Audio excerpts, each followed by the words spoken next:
Hello दोस्तों, मैं सूर्यवंशी भारद्वाज में आपका स्वागत करता हूं। आज हम लोग हिंदी व्याकरण के पार्ट दूसरा लेकर आए हैं और हिंदी व्याकरण में पार्ट दूसरे में हम लोग आज मुख्य रूप से व्यंजन के बारे में पढ़ेंगे। लेकिन इसके पहले हमने जो चीज़ पढ़ा है उसके बारे में एक बार उस चीज़ को रिवीजन कर लिया जाएगा, क्या क्या हम लोगों ने पढ़ लिया है। और मैं ये भी चीज़ें बता देना चाहता हूँ आप सभी को कि हिंदी व्याकरण जो है किस किस एग्ज़ाम को देखते हुए हिंदी व्याकरण के जो वीडियो है बनाया जा रहा है, वो जैसे कि SSC GD, police, SI, UP TET, C TET और भी जो भी एग्ज़ाम है जिसमें हिंदी व्याकरण से क्वेश्चन पूछता है उस को देखते हुए मतलब इसको तैयार किया गया है। ठीक है ना। तो आप वीडियो को पूरा से पूरा देखने का प्रयास करें। जब वीडियो को पूरा देखेंगे तो आप समझ पाएंगे कि इस वीडियो में किस तरह का कंटेंट दिया गया है और किस एग्ज़ाम को देखते हुए बनाया गया है। यदि वीडियो को पूरा नहीं देखेंगे तो आप इस व्याकरण के पार्ट को आप अच्छी तरह से समझ नहीं पाएंगे।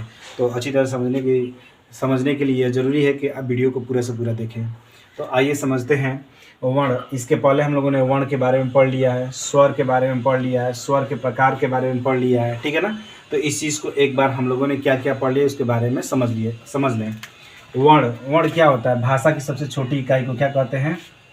वर्ण कहते हैं। भाषा की सबसे छोटी इकाई को क्या कहते हैं? वर्ण कहते हैं। ठीक है ना। और वर्णों से मिलकर शब्दों का निर्माण होता है। वर्ण को मुख्य रूप से दो भागों में बांटा गया है। स्वर को अच भी कहा जाता है। स्वर और व्यंजन। स्वरों की संख्या मुख्य रूप से 11 होती है, व्यंजन की संख्या मुख्य 41 होती है। और व्यंजन को हल कहा जाता है। व्यंजन को परतंत्र, अधीन, गुलाम के नाम से भी जाना जाता है। ठीक है ना। स्वर को एक मात्रिक या लघु स्वर भी कहा जाता है। स्वर को क्या कहा जाता है? एक मात्रिक या लघु स्वर भी कहा जाता है। स्वर को स्वतंत्र रूप से भी जाना जाता है, ये स्वतंत्र होते हैं, इसे अच भी कहते हैं। स्वर को मुख्य रूप से दो भागों में बांटा गया, हर्ष स्वर और दीर्घ स्वर। हर्ष स्वर की संख्या 4 होती है, दीर्घ स्वर की संख्या 7 होती है। ऐसे तो स्वर को 4 भागों में बांटा गया, हर्ष स्वर, दीर्घ स्वर, लुप्त स्वर और संयुक्त स्वर 4 भागों में बांटा गया है। तो जो हर्ष स्वर जो होता है अ, छोटी ई, छोटा ऊ, री होता है। दीर्घ स्वर जो होता है आ, बड़ी, बड़ा ऊ, ए, ओ, औ होता है। ठीक है ना। अब एक होता है जीभ के उठने के आधार पर। जीभ के उठने के आधार पर जो स्वरों को बांटा गया 3 भागों में बांटा गया, अग्र स्वर, पश्च स्वर और मध्य स्वर। अग्र स्वर, मध्य स्वर, पश्च स्वर। ठीक है ना। और एक होता है मुखाकृति के उठने के आधार मुखाकृति के आधार पर स्वर का वर्गीकरण। इसे 4 भागों में बांटा गया है। इसे संबित स्वर कहते हैं, अर्ध संबित स्वर कहते हैं, विविध स्वर कहते हैं और उसके बाद अर्ध विपरीत स्वर कहते हैं। मतलब 4 भागों में इसे बांटा गया है। कौन कौन? संबित स्वर, अर्ध संबित स्वर, विपरीत स्वर, अर्ध विपरीत स्वर। तो यदि इस स्वर के टॉपिक को बढ़िया से आप समझना चाहते हैं, पढ़ना चाहते हैं, तो इसके पहले वाले वीडियो पार्ट 1 में आप जाकर देख सकते हैं। प्लेलिस्ट में बनाया गया है, हिंदी व्याकरण से प्लेलिस्ट है, उसमें आप जाकर देख सकते हैं। आज हम लोग पढ़ेंगे व्यंजन के बारे में कि व्यंजन क्या होता है। जिन वर्णों का उच्चारण करते समय वायु का प्रवाह रुक कर या घर्षण के साथ निकलता है उन्हें व्यंजन कहते हैं। व्यंजनों की कुल संख्या 41 होती है और मुख्य रूप से 33 होती हैं। मूल रूप से या परंपरागत रूप से 33 होती हैं। फिर से व्यंजन के बारे में समझ लिया जाए। जिन वर्णों का उच्चारण करते समय वायु का प्रवाह रुक कर या घर्षण के साथ निकलता है उन्हें व्यंजन कहते हैं। व्यंजन की कुल संख्या 41 होती हैं, जबकि परंपरागत या मूल रूप से व्यंजन 33 होते हैं। ठीक है ना। अब इसके बारे में पढ़ेंगे हम लोग कि व्यंजन कितने प्रकार के होते हैं और व्यंजन के प्रकार पढ़ेंगे और इस व्यंजन से संबंधित जो भी क्वेश्चन एग्जाम में पुटअप किए जाते हैं उस चीज़ के बारे में भी देखेंगे। तो पहले से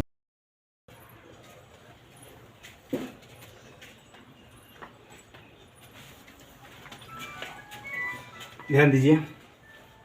देखिए, अब व्यंजन के बारे में हम लोग पढ़ेंगे। इसके व्यंजन का परिभाषा हम लोगों ने पढ़ लिया कि व्यंजन क्या होता है। अब हम लोग व्यंजन के प्रकार पढ़ेंगे। व्यंजन के प्रकार में यदि देखा जाए तो व्यंजन के प्रकार जो होते हैं, स्पर्श व्यंजन होता है, अंतस्थ व्यंजन होता है, ऊष्म व्यंजन होता है, आगत व्यंजन होता है, द्विगुण व्यंजन होता है, संयुक्त व्यंजन होता है। ठीक है ना। स्पर्श व्यंजन की संख्या 25 होती है, अंतस्थ व्यंजन की संख्या 4 होती है, ऊष्म व्यंजन की संख्या 4 होती है, आगत व्यंजन की संख्या 2 होती है और द्विगुण व्यंजन की संख्या 2 होती है, संयुक्त व्यंजन की संख्या 4 होती है। ठीक है ना। अस्पर्श व्यंजन क्या होता है? क ख ग घ अंग च छ ज झ इया ट ठ ड ढ अड़ त थ द ध न प फ ब भ म, ये अस्पर्श व्यंजन होते हैं। अस्पर्श व्यंजन की संख्या 25 होती है। इसे पहले वाले को क वर्ग बोलते हैं, दूसरे वाले को च वर्ग बोलते हैं, तीसरे वाले को ट वर्ग बोलते हैं, और चौथे वाले को त वर्ग बोलते हैं, और पांचवें को प वर्ग बोलते हैं। ठीक है ना। तो इन सबको हम लोग अस्पर्श व्यंजन के नाम से जानते हैं। इस च वर्ग को अस्पर्श संघर्षी के नाम से भी जाना जाता है। च वर्ग को अस्पर्श संघर्षी के नाम से जाना जाता है। और लास्ट के अंग इ ड़ न म, इसे पंचमाक्षर भी बोला जाता है। एग्जाम में कई बार पूछ दिया है कि पंचमाक्षर क्या होता है, या पंचमाक्षर किसे कहते हैं, या दे देगा कि पंचमाक्षर है, विकल्प क्वेश्चन बनाएगा कि पंचमाक्षर है, और उनमें से इन व्यंजनों को उठाकर रख देगा। तो उसमें आपको पहचान करना होगा कि इसमें से पंचमाक्षर कौन है। ठीक है ना। तो इसे पंचमाक्षर भी बोलते हैं। और मैक्सिमम नासिक्य से पूछता है कि नासिक्य व्यंजन है, तो नासिक्य व्यंजन अंग इ ड़ न म, इसे नासिक्य व्यंजन भी कहते हैं। ठीक है ना। क वर्ग जो होता है, इनका उच्चारण स्थान कंठ से होता है। जो च वर्ग होता है, उनका उच्चारण स्थान तालव्य से होता है। जो ट वर्ग होता है, उनका उच्चारण स्थान मूर्धा से होता है। जो त वर्ग होता है, उनका उच्चारण स्थान दंत से होता है। जो प वर्ग होता है, उसका उच्चारण स्थान ओठ से होता है। ठीक है ना। अंतस्थ व्यंजन होता है, ये 4 प्रकार के, ये 4 होते हैं, इनकी संख्या 4 होती है। य र ल व, इन्हें अंतस्थ व्यंजन कहते हैं। य का उच्चारण स्थान तालव्य होता है, र का उच्चारण स्थान मूर्धन्य होता है, ल का दंत्य होता है, और व का दंत्य ओष्ठ्य होता है। वह बहुत बार क्वेश्चन में एग्जाम में आया है, बहुत बार, कि व का उच्चारण स्थान क्या है, दंत ओष्ठ्य होता है। ठीक है ना। इसलिए इसे बार बार क्वेश्चन पूछता है। इनका और भी नाम होता है। य और व को अर्ध स्वर के नाम से भी जाना जाता है। य और व को क्या कहा जाता है? अर्ध स्वर के भी नाम से जाना जाता है। कई बार एग्जाम में पूछा है कि अर्ध स्वर होता है, उसमें व्यंजन उठाकर डाल देंगे। तो य और व को क्या बोलते हैं? अर्ध स्वर भी बोलते हैं। उसके बाद ल को पार्श्विक व्यंजन भी कहा जाता है। ल को क्या बोला जाता है? पार्श्विक व्यंजन भी कहा जाता है। और र को लुंठित या प्रकम्पित व्यंजन भी कहा जाता है। कभी कभी एग्जाम में पूछ देता है कि लुंठित या प्रकम्पित व्यंजन है, उसमें से व्यंजन को उठाकर 4 दे देगा विकल्प, और उसमें से पूछेगा कि लुंठित या प्रकम्पित व्यंजन है। तो लुंठित या प्रकम्पित व्यंजन को व्यंजन र होता है। ठीक है ना। उसके बाद उष्म व्यंजन का मतलब ऐसी, मतलब जिन वर्णों का उच्चारण करते समय उष्मा निकलता है। क्या निकलता है? उष्मा निकलता है, उसे उष्म व्यंजन कहते हैं। जैसे तलाबी स, मूर्धानी स, दांती स, हाँ, ये सब उष्म व्यंजन है। तलाबी स का जो उच्चारण स्थान होता है वो तालव्य होता है, मूर्धानी स का मूर्धन्य होता है, और दांती स का दंत्य होता है, ह का कंठ होता है। ठीक है ना। आगत व्यंजन 2 होते हैं, इसे ज और फ के नाम से जाना जाता है। ज और फ के नाम से जाना जाता है। ज पर नीचे बिंदु रहता है, फ पर नीचे बिंदु रहता है। ठीक है ना। द्विगुण व्यंजन ड़ और ढ को कहा जाता है, इसे द्विगुण व्यंजन कहा जाता है। और संयुक्त व्यंजन 4 होते हैं, क छ तर ज्ञ और स्र। क छ जो होता है आधा क आप पूरा मूर्धानी स से मिलकर बना होता है, और जो त्र जो होता है आधा त आप पूरा र से मिलकर बना होता है। ज्ञ जो होता है आधा ग और य से मिलकर बना होता है। स्र जो होता है आधा तलाबी स और आधा र से मिलकर बना होता है। ठीक है ना। उसके बाद उच्चारण के आधार पर व्यंजनों का वर्गीकरण। उच्चारण के आधार पर व्यंजन का वर्गीकरण 2 प्रकार के होते हैं। ये 2 प्रकार के होते हैं, एक अल्प प्राण और एक होता है महाप्राण। अल्प प्राण का यदि संधि विच्छेद किया जाए तो अल्प धन प्राण होता है। अल्प का मतलब होता है कम, और प्राण का मतलब होता है वायु। जिन वर्णों का उच्चारण करते समय कम वायु की आवश्यकता पड़ती है, उन्हें अल्प प्राण कहा जाता है। जैसे 1 3 5, 1 3 का 5, 1 3 5 का मतलब क्या है? जैसे देखिए 1 2 3 4 5। अब ये एक वाला मतलब ये प्रथम स्तंभ कहा जाएगा, ये प्रथम स्तंभ कहा जाएगा, ये द्वितीय स्तंभ कहा जाएगा, ये तृतीय स्तंभ कहा जाएगा, ये चतुर्थ स्तंभ कहा जाएगा, ये 5वां स्तंभ कहा जाएगा।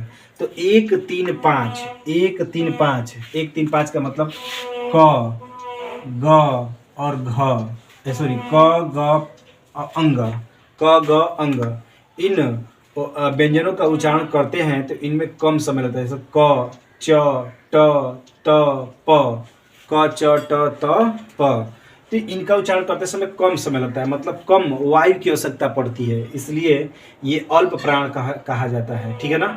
यानी 1 3 5 का मतलब क स्तंभ वाले, ग स्तंभ वाले और अंग स्तंभ वाले। महाप्राण का मतलब क्या होता है? महाप्राण क्या होता है? महाप्राण का संधि विच्छेद होता है अधिक, महाप्राण का संधि विच्छेद होता है महाधन प्राण। महा का मतलब होता है अधिक, अप्राण का मतलब होता है वायु। ठीक है ना। जिन व्यंजनों का उच्चारण करते समय अधिक वायु का आवश्यकता पड़ती है, अधिक वायु की आवश्यकता पड़ती है, उसे क्या बोलते हैं? महाप्राण कहते हैं। जैसे 2 और 4, 2 और 4, उसके बाद तलाबी स, मूर्धानी स, दांती स और ह। 2 4 का मतलब क्या है? ख स्तंभ वाले और घ स्तंभ वाले, ख स्तंभ वाले और घ स्तंभ वाले, ये दोनों ही क्या होते हैं? महाप्राण होते हैं। और उसके साथ साथ तलाबी स, मूर्धानी स, दांती स, ह, ये सब महाप्राण होते हैं। आए बात समझ में? उसके बाद स्वतंत्री, स्वतंत्री में कंपन या घोषत्व के आधार पर व्यंजन का वर्गीकरण। स्वतंत्री में कंपन घोषत्व के आधार पर व्यंजन का वर्गीकरण। घोषत्व का मतलब क्या होता है? ध्यान दीजिए जरा। घोषत्व का मतलब क्या होता है? घोषत्व का संधि विच्छेद किया जाएगा तो घोष का मतलब होता है घोष धन त्व हो जाएगा, घोष धन त्व हो जाएगा। घोष का मतलब होता है ध्वनि। ठीक है ना। और त्व का मतलब होता है, घोष का मतलब होता है शंख, घोष का मतलब होता है शंख। घोष का मतलब क्या होता है? शंख। और त्व का मतलब होता है नाद। त्व का मतलब क्या होता है? नाद। घोष का मतलब होता है शंख, नाद, त्व का मतलब क्या होता है? नाद। मतलब शंख नाद क्या होता है? शंखनाद। और शंखनाद का मतलब होता है ध्वनि। शंखनाद का मतलब क्या होता है? ध्वनि। ठीक है ना। तो घोषत्व के आधार पर ध्वनि मतलब व्यंजन को 2 भागों में बांटा गया है, अघोष और सघोष। अघोष का संधि विच्छेद किया जाएगा तो अधन घोष। अ का मतलब होता है नहीं, घोष का मतलब ध्वनि। अर्थात जिन व्यंजनों का उच्चारण करते समय स्वतंत्री में कंपन उत्पन्न न हो, स्वतंत्री में कंपन। ठीक है ना। मतलब जो आप बोलते हैं उसमें जो बोलते हैं उसमें क्या हो?